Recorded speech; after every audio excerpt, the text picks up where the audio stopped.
केन्दुझर जिला हाटडीही ब्लॉक रे तीनोटी बालीघाट नीलाम निमंते गत 25/8/2020 रे चिट्ठी नंबर 5640 रे नोटिस करा जायथिला। उक्त घाटगुड़िक हाटडीही ब्लॉक रो अमृतपुर गोविंदपुर जंभरा पई तीनोटी बालीघाट पई आवेदन ग्रहण करा जायथिला।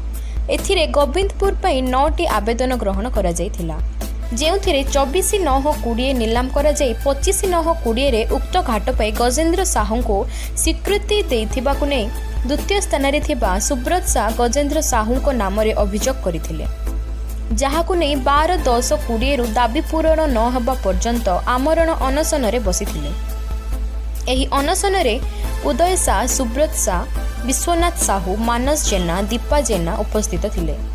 अनशनकारी दाबी प्रशासन एहार दृढ़ पदक्षेप नेबा सहित समस्त दस्तावेज पुनर्बार जांच करा जाऊ, कारण नीलाम प्रक्रिया रे आवश्यक थिबा कागजपत्र नीलामधारी गजेंद्र साहू द्वारा कम थिबा बेले प्रशासन अधिकारी माने किभली भाबरे उक्त बालीघाट गजेंद्र साहू को स्वीकृति देथिले एहा विषय रे तहसीलदार मैडम को पचारिबारु से कैमेरा सामना को न आसीबा पे सफा सफा मना करी देथिले।